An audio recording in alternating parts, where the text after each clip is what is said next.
welcome back. This is episode 4. It's been a while. Thank you, everybody, for joining us. This is On Wednesday podcast. This is the podcast where we talk to game developers small across the world and find out what they're currently up to.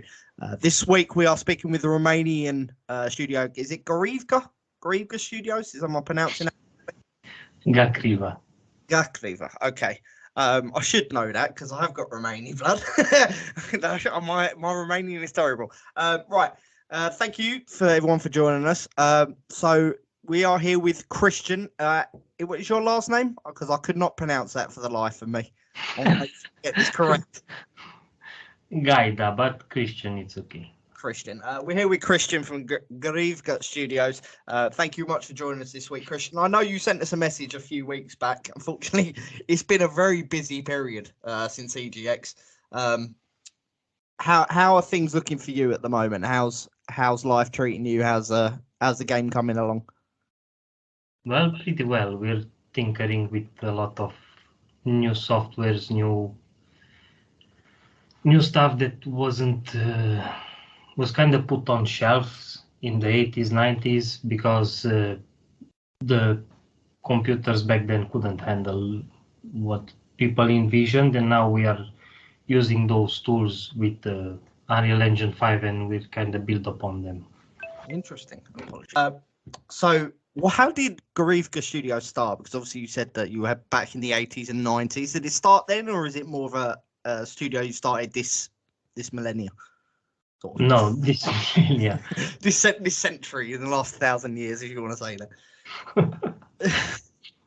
No. I opened the studio in 2020 as a registered studio and a registered company. And so you're fairly new then? Yes. With this studio, yes. Okay. Have you worked on another studio before then? Was it before that?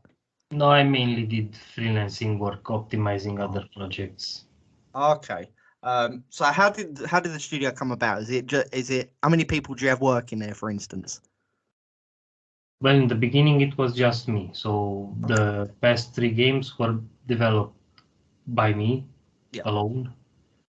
That's very impressive. So you're a solo developer? Up until the third game, which were Lost Cause, they did it for a jam that had good feedback, and then we said, okay, we just put it there, download it, play it. So it was literally off the spur of your head that you created that third game then, obviously being a game jam. Yeah. That's impressive, and now it's gone public. Wow. So what is dev like in Romania? Because I know what it's like in UK and France and Italy, etc. It's quite a lot. It's quite a growing industry. What's it like in Romania? Well, it's growing, but the people still have the old mentality that you need 100 people to make just a bunch of assets, or you need the army of programmers to do a big game. So by me developing Awaken the Time, there's your proof that you can do it by yourself. You seem to be doing quite well on your own. Have you had any interest from outside parties looking to come on board with you, for example, like a publisher? No, because I was alone, it was very hard to get a publisher. The main concern was like their question that I couldn't give an answer was, if I get sick, who will work on the games? Yeah. So that was the main reason that I didn't get an investor. That's hard work. I like hearing that. That's very impressive. I'll work till I'm dead. We're in the same culture here. We're gonna work. I don't care. If we die, that's it. You know. You've obviously come as a solo developer. You're still a solo developer, aren't you? No. Last year, I kind of wanted to move to the new technologies. Like I said, like even Awaken the Time kind of have the old way of making games. Yeah. There are some new tech in there because Unreal Engine, but basically you could have done that in 10 years ago, where you would do, for example, Skyrim. I can give another game that it doesn't have something new from that. And I was looking into a lot of how to see where the technology is going, where to go. I didn't want to go to NFTs. I'm not Oh, thanks. very I'm hoping not. fond of So that. they're massively hated by our readers. They do not like NFTs. I know people watching this will be like, no. Thankfully, you're not going that way. No. So I was looking into AI, neuro networks, and machine learning technologies and stuff like that, and I said, let's make a game that uses that. Okay. There was a type of geometry. I won't go too much into details, but there was a type of geometry that was literally made out of lines, and then they just printed an image on that. That was, I think, in 96 or 97 it stopped. They couldn't make fancy objects with that. Basically, it was more cubes.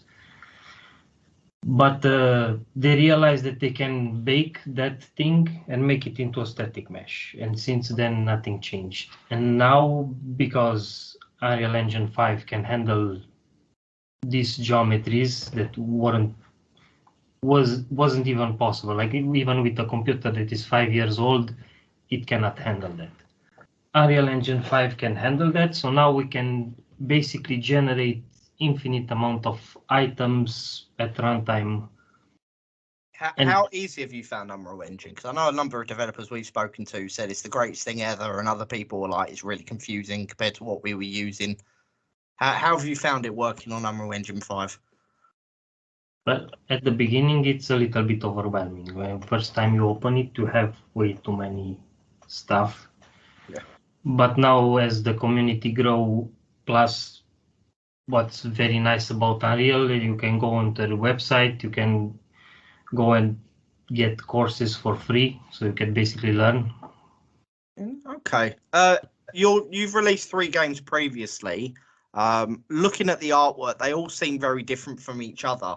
How different has the development been from Flagstone, which is your next game coming out, compared to the previous 3 that you've done? In Flagstone, we will need 2 or 3 maximum 3D artists to make basically more assets than an MMO has. Yeah. I know that if people are wondering, I have flashed some images on the right if you want to check out the artwork he's talking about. You're obviously now working on Unreal Engine 5. Your last game was Awaken the Time, is that correct? Lost Cause. Lost Cause, okay. So you've released Awaken on Time on Steam, and Yes. it's also on itch.io. We're using Unreal Engine 5. Are you going to be releasing it elsewhere besides PC, or is it still going to be Steam itch.io releases? No, this one will go a step further, and I intend to build it for PC but for the last gen consoles. Not Okay. So last PS4, Xbox One. Are you thinking Switch as well, or is that off the cards considering the Switch's hardware? no. We would need to tune everything way too much down to be able to play it on Switch. Okay, so PS4, Xbox One. You are seeing the images on the right. If you're interested, what has the challenges been like as compared for your other games as far as doing development? For what seems to me, what looks to me like a much more comprehensive game development. What's the challenges been there? Finding people that are willing to learn new tools. Ironically, there are a lot of young people that don't want to learn new ways of making things, and they still want to do the classical pipeline that you would do a character, for example. Okay.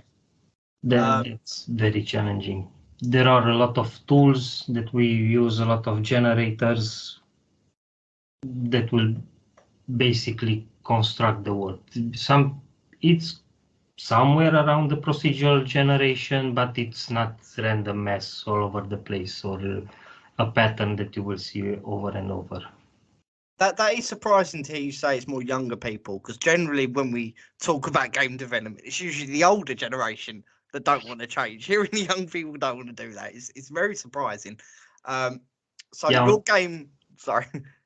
On the current team that we have, the people who are over 30 are willing to learn these new things and change, and who are below, they are nah. This is a stark contrast to cultures then, because over here it's usually the older people that don't want to change their ways. It's usually younger people more willing. That's very surprising. It's very interesting. That is. So your game is called Flagstone. Do you have any idea about the plot yet? Because I know you're obviously still in early development. Do you have any idea what the plot's going to be? Yeah, of course. Okay. It will be in the era of the Getae, which almost nobody knows about them. There are the historians that study ancient times and they know about them, but they basically influence all our cultures. And Okay. it sounds a little bit conspiracy or some craziness into this. Just a little bit, just a tad. But there was a guy. Super race of historians. that does sound made up, but if you're telling me that's right, then I'm going to believe you. I need to go look at this myself and do a bit of research into them. Yeah, sure. There was a guy around 600 years ago that started to destroy everything and try to erase them from history. His name was Sigismund Bathory, and now they found the proof that he sent to Rome when he started the Order of Dragon was basically to destroy the history of the Getae. Wow. That is a lost piece of history, and that is extremely cool that you're bringing that back. I've never heard of them before in my life, and I thought I had pretty much European history mapped out. I don't know whether people who've ever listened to this know about my family's history, but my family's originally Roma. They were taken from Egypt as slaves and brought to northern Italy, where they were with, I think it's called Sinti in northern Italy, which is a Roma tribe, and then they moved down to Malta and settled. That was about 500 years ago now, but obviously Roma ethnicity. I had no idea about this. I've never heard of the Getae before in my life. It's extremely interesting. I think we might later on do a video on this and try and tie it back to your game, because that's quite interesting.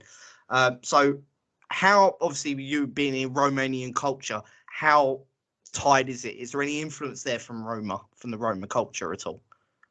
No. Okay. No. I know that's the West Europe. Still, there is this view about the Romanians that are Roma, but no, that's like me personally as Roma. It's interesting. 1 or 2% of our population. So okay, so it's fairly small in Romania then. Yes. Okay. I know. Obviously there is a UK sort of influence that everybody in Romania is Roma or Romani. That's obviously not the case. I didn't know that either. I'm learning a lot here. That being said, I wanted to talk about the theoretical history. You sent us some questions. I'm going to go through them. The theoretical history of your game. How is it? What is the history behind the game as far as the game's plot goes? Ooh. If you've got that far, that is. It's a little bit hard not to go too deep into the actual history, but I'm trying my best to make it short. It's about a protagonist that will go out into a world not knowing what she is. I don't know, did you heard about the Hyperboreans? No, I've not. You see, this is interesting because when you go to places like Romania and Bulgaria and Southern Europe, etc., they have completely different histories to what we learn over here. I'm learning so much from you already, and we've only 15 minutes in. Right, please go ahead. I want to hear about it. These were basically the gods that you know from Greece, Rome, even the Vikings. Yeah. These were basically the gods. Even Apollo in ancient literature, it's called Apollo the Hyperborean, that came from the north, which is basically in today's somewhat Romania. Okay. And our protagonist, it's a Hyperborean, but she doesn't know that, and she is a daughter of a dragon and Hyperborean, so it's kind of a. But how is she then human? If you don't mind me asking. Is she just in she human looks form? like, yeah, she's in human form. Okay, that is really cool. And then you have the antagonist, yeah. which will be, this is a little bit sensitive. It's from the Indian mythology. It's one of the daughters of their creator god, Okay. Brahma. It's called that god, and one of his daughters, she was a shapeshifter, and she was very traumatized. So she fits perfect into our story, and she basically is our antagonist. Okay. Just remember, people, this is fictional. If we have any Indians watching, it's fictional. It's not. Yeah. The Getae's history within the game. I don't know anything about this race of people. I've never heard of them before. How are they factored into the story? Because she's Getae.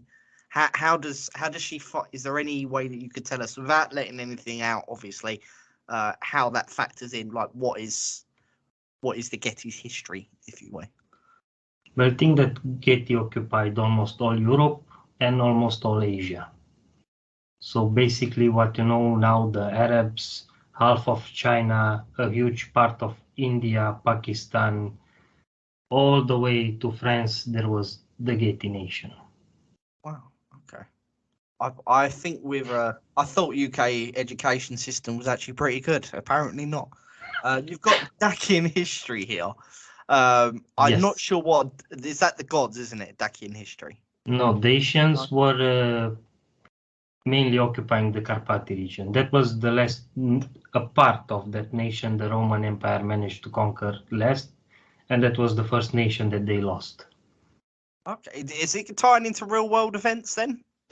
Is the story about real world events, or is it completely fictional or we don't want to make like the one of the kings to appear there from real life or something like that. We're more focused on showing the culture, not a historical event. Okay, so you're more. Is it story's going to be fictional then?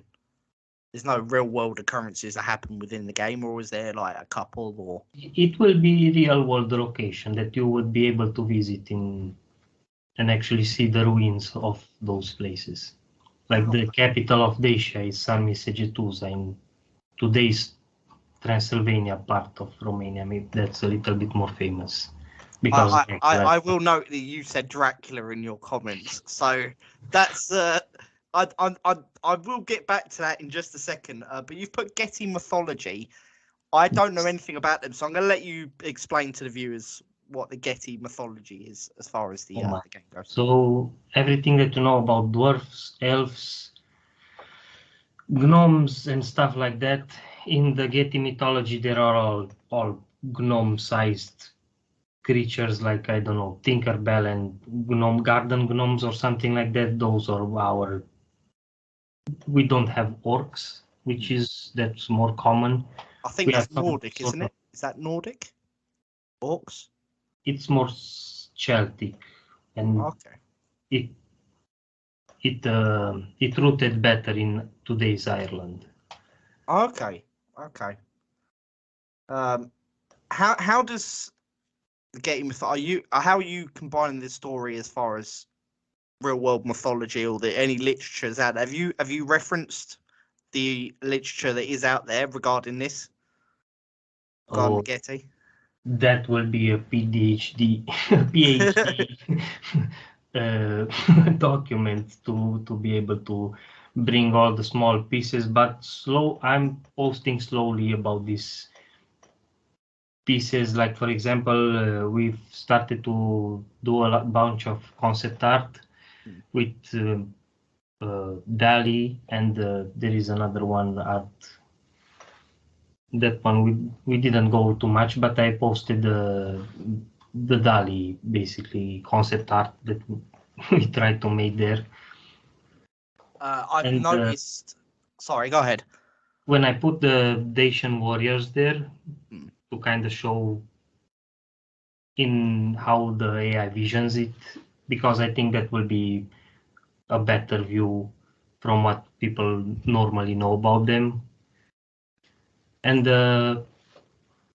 With, oh my, It's okay, take your time. it's a bit hard to put it in words. When I put it that, for example, there is a quote from Emperor Galerius, that was one of the Roman emperors, Yeah. that he wanted to change the name of the Roman Empire into the Dacian Empire, because basically him and all his generals below him were Dacians. The Chinese in ancient texts, they are not referring to Roman Empire. Like, you cannot find in history, in any historical scrolls in China, you cannot find Roman Empire. You'll find Dacius Empire. So the Chinese refer to him as Dacian, then not Roman. Yes. Okay. Is that where the name comes from then, from China? Or is it something that they were called? No, that's coming from them. They like I said, the Getae nation was a huge nation, and think that I don't know how to compare it to today. I can compare it, for example, with United States. So you can think that United States is the Getae, and then the Dacians is like a state. Oh, okay. So it'd be like France, for example. Yeah, from European Union, you can say like France. Yeah, okay. You've got Point of Dracula here. Now, you've mentioned Transylvania. Is Dracula involved in this? Are we going to see Vlad the Impaler? No, he is a medieval character. The game will be more in the ancient times, but it will be creatures that Dracula was inspired from, like, because I know now he is a vampire in everybody's view, but it came from another type of mythological creature, which is called Moroi. That's more like a vampire slash zombie. I don't even have an English. No, I don't think there is one. I mean, the entire West points Dracula as Vlad the Impaler. He's always been synonymous with being the first vampire in most Western pop culture. Are you going? Well, so is there any stories in particular that people could look at that would give them a better idea about your Dracula that's going to be in this game? Well, it won't be Dracula, but they will be the Dracon holders. Okay. That had the Dacian symbol, and now these symbols are discovered slowly all over the world. Okay. Recently it was found in Israel, a bunch of them. Some were found in North Africa. What, actual vampires? No, I'm talking about okay, I was going to say, this sounds mad. No, the crest, the historical stuff. Oh, okay. They used to wear, like, those people were very feared. Okay.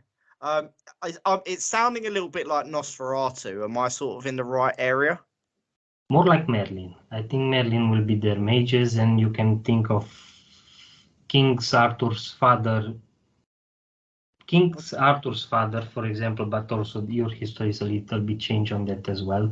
It was Uther van Dracon, and that name comes from this culture. Okay. And he hired 1,000 guys, and he conquered the entire Britain. That is extremely cool. And in honor of Arthur did this in honor of his father. He had a celebration. You can still read things about this, and you can actually find the paintings. I mean, with the people you will see, they don't hold the flag. They actually hold a stick with something that looks like a head. That's a wolf head, and with a snake body, and they are doing a celebration in his father's honor. Those are actually Dacian Stinders. Okay. The people in Wales, now in Britain, they are actually descendants of these Dacians. I did not know that. I thought we were Anglo-Saxon Viking. That's the newer names, yes. Yeah. Oh, interesting. Okay. You've got Dwender World here. What is the Dwender World? Well, to make a proper introduction on that one, I started to work on this game, having a bunch of stuff, and I couldn't figure out some mechanics.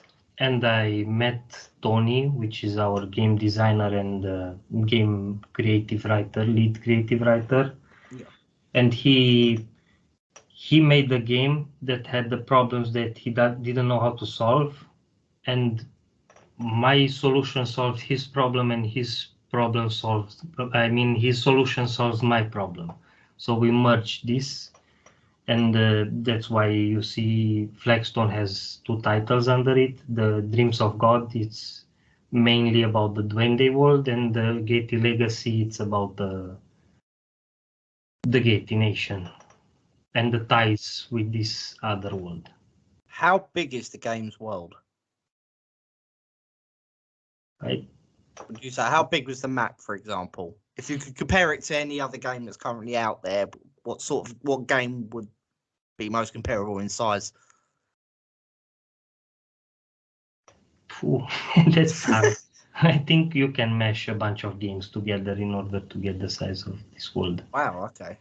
But so you're saying like bigger than GTA, bigger than Final Fantasy Worlds? Oh wow, okay. That sounds absolutely massive. Yeah, in this mythology there are a lot of giant creatures. Okay. That now of course, it's mythology and so on, but you can visit a bunch of places which have mountains in shape of different creatures or something like that. Or there's the Sphinx of Romania, which has a shape of a cyclops, so it looks like a huge giant boulder. That was basically, that's a legend about the giant. Do you have to kill these giant creatures, or like, can you befriend them? Like, what can you do with? Are they just in the background? Like, are they interactable? Is what I'm trying to say. Yes, they will be. So you can kill them and stuff as well. Yeah, if you're strong enough, yes. Okay. If you're not, run away. Basically, is what you say. Don't. Now we want to build a world, not a game, but not as when we say we want to build a world, not a game. Don't think of Witcher, which has a linear story, or don't think about any other game that has a linear story or a main quest line. We won't have that. So more it's a non-linear open world then.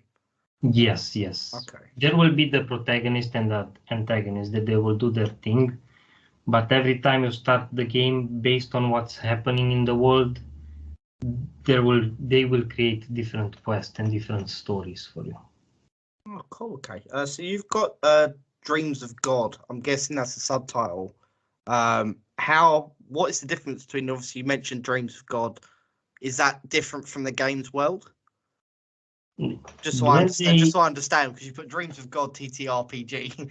I'm trying to how different is that from Duende World? Well, Dreams of God is happening in the Duende world. Oh, okay.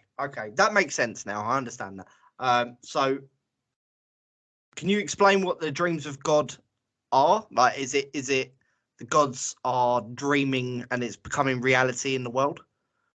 Oh, that will be on a future podcast. Okay. And we will bring in Tony and he can explain more about that. Okay. You've got mechanics. What sort of mechanics can we expect from that? Level-less, classless builds. Okay. That you can expand it endlessly, basically. Everything will be based on a ranking system that the world will kind of balance itself. Okay. Yeah, not only that you will be able to create everything that you see, you will be able to create your own spells and your own abilities. So you won't unlock spells and abilities, you will actually create them. How does that work? Is that working like, do you have to find, I don't want to say ingredients because it doesn't sound right for a spell, but is there like pieces of paper or something or parts of a spell and you have to put them together? Like how does that work as far as gameplay goes? I won't go You too said much. it. You said it. You got me interested. Go ahead. I won't go too much into the technical side of it. I'm trying to put it from a player perspective. That's hard. Yeah. Basically, you will be able to. You will have a bunch of skills for martial, which are Martial your arts, weapons, sword. your melee, yeah, your unarmed combat, even archery and other stuff like that, throwable stuff. Then you will have some sort of a utility that will be mainly your crafting and your spells, and it can be a lot of things that are outside of combat, basically. And then you will have the magic stuff, and all this will be in some sort of, I don't want to combine. Yeah, that will be a perk tree will be the best example. Okay. That you will unlock a bunch of components and you will use these components. And now we're working to make it as user friendly as possible because we don't want the people to have to learn to program or something like that in order. That's gonna be a bit complicated. But how are you introducing like spell crafting? Is it gonna be sort of like you have to find pieces of paper, or is it going to be like potion based, where you have to find ingredients throughout the world, like plants or something, or No, you like can how in find depth is the magic? templates Okay. that Yeah. you will be able to use, and then you will just use in that template order. But of Okay. course, that doesn't limit you. Like if you don't have one of the, let's call it magic components, then you won't necessarily need to use that. Okay. So you can Like just make it mix mash basically. yeah, I will give you an example with the fireball because that's the most common one. So Yeah. basically, you will need to learn how to make a sphere. You will need to learn how to make a projectile, and you will of course need to learn about fire magic. Okay. So there's 3 different components then to a spell. No, it will be more, around Okay. 8, and you can even add more to it. So Wow. Okay. if you want something to happen after the first spell is finished and to have a chain of spells, you can even do that. That's insane. Is it just destruction magic, or can you do stuff like walk through walls or teleport or anything like that? Yeah, Is that all included? Wow. Okay. yes. I'm taking it you can't fly. That's not a component, or is that being added? Yeah, you can levitate, you can fly, This you sounds can off. float, you can orbit things around. How far out, if you were to fly up, like how far is there an invisible wall there? How There will be a limit, but it won't be an invisible wall. At one point, you will just run out of oxygen and you will die. Okay. So you're not completely godlike then. You have to breathe, which is good. That's good. Everyone's trying to escape the planet. Right. Moving on. Right. This sounds absolutely massive, like a massive undertaking.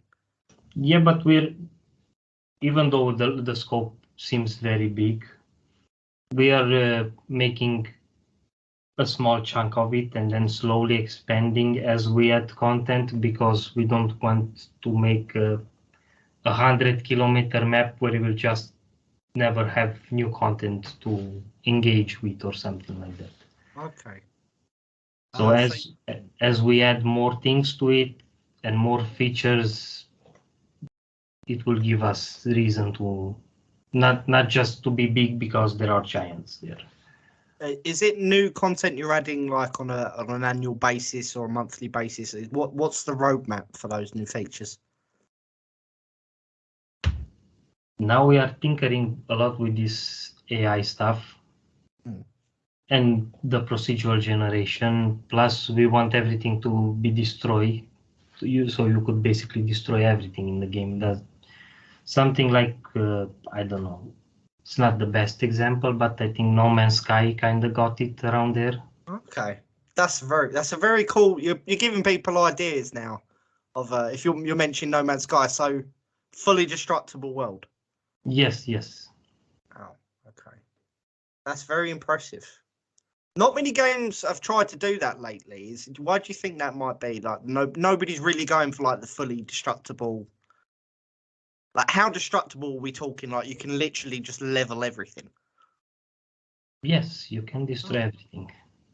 That's incredible. That is Your very cool. weapons will break, your armor will break, so you have to take care of that. Okay, so it's more like it's very centered RPG mechanics then, as far as like weapon degradation. Like how quickly will weapons like an armor, so to say, how quickly will they degrade? Is there like will they get better if you get better armor? That depends on many factors. If you just leave it there, it won't rot. Like we're not that. We don't want to go that deep, or that will be just it will become a management game. And or people, if they left stuff in the chest, they log out for a bunch of days and come back in and everything will be rotten or rusted. I think that will, for some, will find joy in that, but I You've put guess my that mind at rest. I'll say that much because I was worried about that. So, is my armor going to start dying if I don't come back on for a couple of days? The Getae Legacy mechanics, obviously tying into Dreams of God. How is mechanics working for the Getae? the same as for the Dreams of God. Okay. Could you give us a connection between them, between the mechanics of both? Well, since the Getae up till in fairy tales today that it's taught to children, they are talking about the other world, but nobody knows too much about it. They know a bunch of creatures that comes from that place. Some evolved dragons come from there. There are a bunch of mages that those as well are not very known. Because the Gandalf kind of mage, which everybody pictures it when we pictures a strong magician, or I don't know, the Hogwarts guy, I forgot. Oh, Harry Potter. No, the Dumbledore. Dumbledore. Yeah, Dumbledore. yeah, yeah, yeah, yeah. So people are imagining that when they imagine a powerful mage. Yeah. But the Solomonians were actually redheads. So similar to how you see the Irish today, Yeah. that that kind of looks they had. And with the normal clothes, they looked more like I would say, somewhere like a beggar. Hmm. Okay. So, is there Celtic? Obviously, you've mentioned the Irish. Is there going to be Celtic influence within those characters as well? Well, the Celts were influenced by the Getae. Oh, okay. So That makes sense. the Celtic culture will slowly start to form. They went for a more they were they changed a little bit the Getae gods and started to make them more plant-like or animal-like, rather than the Getae had more human form or even nothing. Like So, it, the Gettys also in Irish culture as well, no, but it's they a sort of made them more the like. I'm saying that, like I said, that it was this big from, I don't know, around France today up to half of China and a huge chunk of India. But the only ones that are keeping some of the traditions, you can only find that in today's Romania. Okay. So the people, how you see them dressed now today with traditional clothes on some celebrations, you can see that on statues that are 3,000 years old or something like that. Recently, it was found a coin with a Getty woman that there is no difference between her traditional clothes and today's Romanian traditional clothes, Wow. which now the vast majority are considering the Slavic culture or something like that, that those clothes come from that. But there are actually archaeology proof that shows that the opposite. The Slavic cultures came from the Geti culture. Wow. Okay. You give me a lot to learn here. I'm going to do some more research after this. What are the game's key features? Fully destructible world, Yep. levelless, classless, uh, progression, There is a lot of progression. Everything is component based. So everything that you see in the game, you can create it as well. Okay. I'll take it, is there's going to be a skill tree? Is that included? Yeah, something like that. Okay. You've put down crafting. This really interests me because I love crafting in games. How deep is the crafting? Like, can you make something specifically the way you want it, or is it generated and you have to find the components to put that together? No, you will make the components and then you will put it together. But you Okay. can make them out of what you want. We're not sure the shape now because we don't want to have, how can I say this nicely, Venus-shaped swords or something like that in the game. So Yes, don't give people too much freedom because they'll go completely wild. I understand that completely. You've got machine learning in this game. Does that mean the AI is going to be constantly learning from each player, or is it as a total? So, for example, the machine will learn from one player how they play and then will adapt, or is it from everybody that's playing the game at the same time? the AI will learn based on its experiences. Right. Okay. So it's individual games, not not the entire player base. Then. Yeah, and there will be a bunch of layered AIs that will control a region or something like that, so they would need to know more about what's happening in the world. But there will be the NPCs AI that will act. We're trying to get as humanly as possible. Of course, there will be like, we want the AI to be able to take quests. If you just stay around there and you sit down and I don't know, you go take a shower, go eat, the world will change around you. The world won't wait for you to do something. Okay. Okay. So it will be With it dynamic. being right set in a large open world, does that mean you're going to have night, day? Is it going to be set to real time, or is it how long are the game days? We were thinking to put hours to minutes ratio, like 24 minutes to be 24 hours.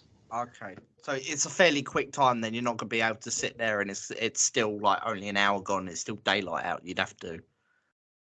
Yeah. Okay. Procedurally generated worlds is. I know you mentioned No Man's Sky, and I have seen this. You're procedurally generated. How different is the world going to change depending on how well the AI does? For example, is it if you go one place, will the AI then generate just different color grass, or is it more in scope as say it's going to make things look completely different further out you go? Like what? How does procedural work? Well, normally procedural generation, you have a bunch of inputs and then a generator will just try to combine those things. And in some cases, there are color changes. Like you said, the grass will change. So that's the traditional procedural generation. Yeah. Now, because we are using machine learning, we're trying to teach the machine to create worlds that have different styles. The culture will look different, but it's very hard to go outside of the Earth's history because the more alien you go, the more disconnected the player will be. Like even I can take, for example, I don't know, can I mention the other games? Yeah, of course. Yeah. Okay. So like, for example, World of Warcraft has the trolls, which act like they are talking like Jamaicans. They have the capoeira type of dance. So Yeah, I everything hate is that. I know what you mean. just I hate that. It's so just stupid. yeah. Sorry, go ahead. Yeah, my point was that they are trying to tie it to Earth culture. Like you see, the Night Elves, they build like the Japanese have those gates. Yeah. So they are tying each race to a culture that existed or still exists on Earth.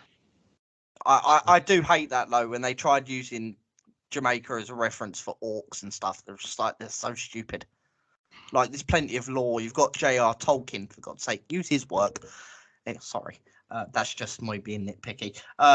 You can talk to NPCs. Are this going to be sort of like one-liners, or is how deep is the dialogue within the game? Well, I don't want to promise things that I cannot deliver yet, so I will kind of explain the process. In the first stage, you will be able to issue commands or talk simple lines, and they will respond to you based on those. Slowly after that, our goal is to take it up a notch and kind of have it like a Siri or Alexa type of discussion it's still basic, but you can have more sentences going on one after another. And ultimately, we want to take it to a level, but here there is a little bit of fog because we don't have that fully fledged. Only the first two steps we know how we will achieve that. But ultimately, we want to have a normal talk with an NPC. That is not something I don't think anyone's ever attempted in a video game before. Not to my knowledge, anyway. That if you can pull that off, that would be groundbreaking. You realise this? That would be bigger than what AAA studios right now and big publishers are trying to do. That is insane. You can have a talk with an NPC, like an actual conversation. Yeah, but like I said, I don't want to promise that until we have. I'm fingers crossed you pull that off, because if you do, that is incredible. I'm actually really excited for this game now. How far do you reach like early access goal? Let's say beta stage. Well, it's very hard. We are 16 that we are working now on it, even if it sounds a lot. Yeah. Because we are not funded, our development is going very, very slow. Okay. If there's any publishers watching, and I know there's usually a few on this site, I know Steve that you're watching this. Give these guys a call. I will link their socials down below. No, this game sounds awesome. I want to play this myself. I'm going to thank you because we are slowly running out of time. I have about 2 minutes left. Where can people follow you?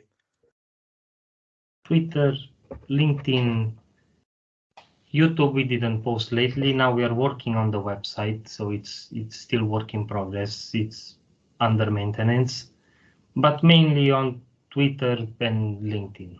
Okay, so you find them on Twitter. I will post the links down below. Definitely go give them a follow. Have a look at their work.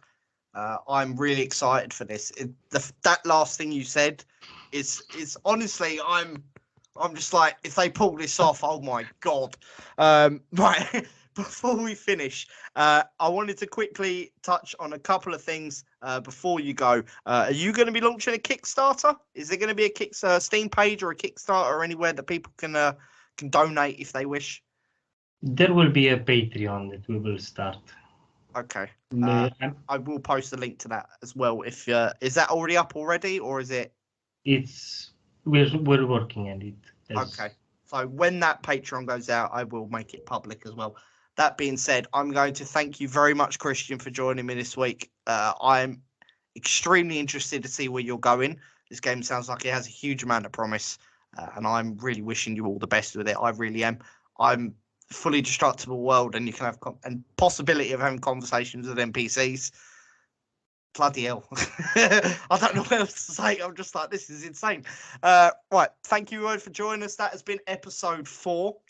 Thank you to Christian for joining me this week. Thank you for having me. It's been a pleasure, mate. It's been a pleasure. I'm going to be keeping a very close eye on your development cycle and see how far you get. Please do come back when when the game's nearly complete. I would like to see some trailers, some gameplay. Hopefully we do an exclusive, if you don't mind. just fingers crossed. Anyway, we'll be back soon for episode 5. It is a work in progress. People don't always answer their emails or their phones, so we are trying to get some interviews done for next week. But thank you to Christian. Thank you all for joining us. That has been episode 4. I will see you shortly. Don't forget to check out the podcast this Sunday on gamesinquirer.com. See everyone soon. Thank you very much for joining us. Stay safe. See you soon.